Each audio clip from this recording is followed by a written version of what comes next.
We met at UT and worked in Austin. And then our commute, our careers, the pace of our lives, we grew tired of that. About 2 years ago, we sold everything we had in Austin, including the salon and our house, in order to move to Round Top, Texas.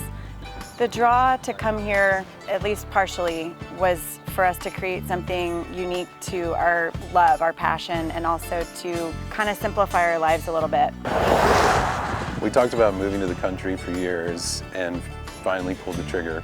We bought an old farmhouse with our little bit of savings we stashed away and moved it to acreage that we bought. And started renovating it. Now we own 3 businesses in Round Top, a nano brewery, a sweet shop, and a teeny tiny hair salon in a historic old fort. I'm Paul Michie. And I'm Brooke Michie. And we are the owners of Round Top Brewing and Lollitop Sweetshop in Round Top, Texas. I worked in the restaurant industry for 25 years in Austin.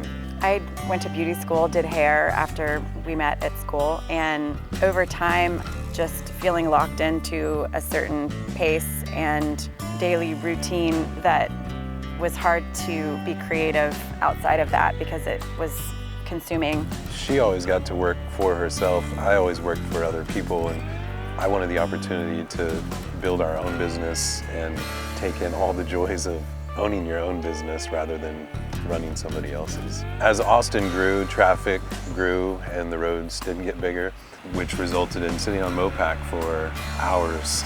Paul is a very productive person and a very energetic person, and to sit in a vehicle for an hour plus each way was, I think, heartbreaking.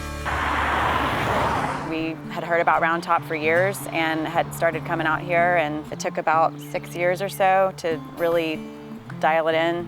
When we decided to move to Round Top, instead of building a house from the ground up, we thought it would be more unique to the property to relocate a house. We also couldn't afford to build anything. It's a 35 by 55 structure, and it went on a big trailer. They drove it down the road and lifted all the power lines, kind of dropped it off on our pad at our house. We completely remodeled the house, gutted everything, and had no utilities for quite some time. Paul found this large metal object in what we call dump gully and made a fire pit out of it. It was fun. We were forced to go back to the bare necessities and kind of dial things back. We had very few resources. It was really fun for us as a family to hang out here and cook outside. It's kind of like camping. The biggest challenge for the boys was we had no Wi-Fi. We did survival skills, which they really enjoyed, using hatchets and building fires. When we first purchased our property in Round Top, we had an Airstream that we would sleep in. Paul one summer renovated the Airstream almost single-handedly, unriveting the thing, new floor, in super hot weather. It's like a sardine can. And having that place to stay while we were figuring out how to live in the house was a nice option. We noticed a lot of younger families coming in and wanting to explore the area, and they didn't really have much to do. So we decided to open a sweet shop. Hi. Is it yummy? Very cool.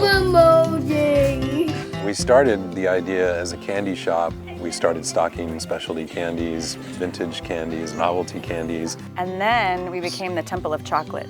So we have kind of an astounding selection of bean to bar chocolates that are award-winning. The baking was kind of an accident.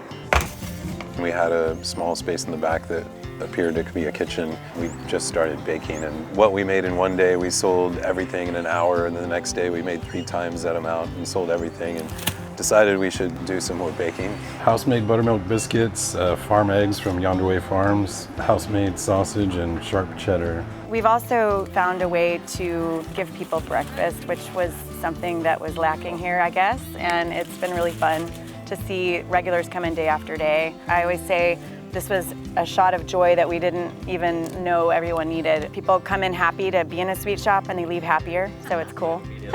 Thanks. I had a small hair studio in Austin for years, and when I came out here, as soon as someone finds out you do hair, they're like, "Can you do my hair?"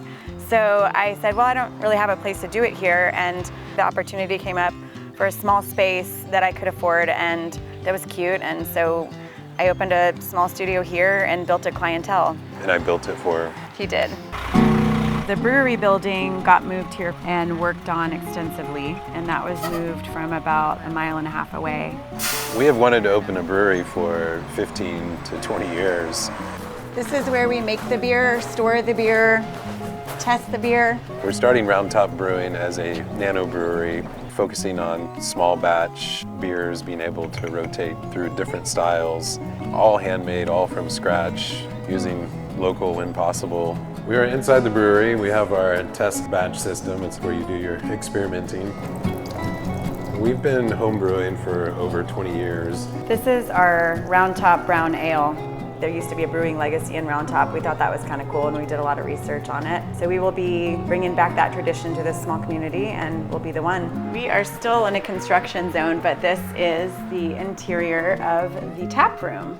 The coolest part of this to me is this bar top. The bar top is from The floor joist of a Chicago bank on a railroad, and the bar back is my great-great-grandfather's bar back from Missouri, which will be our centerpiece.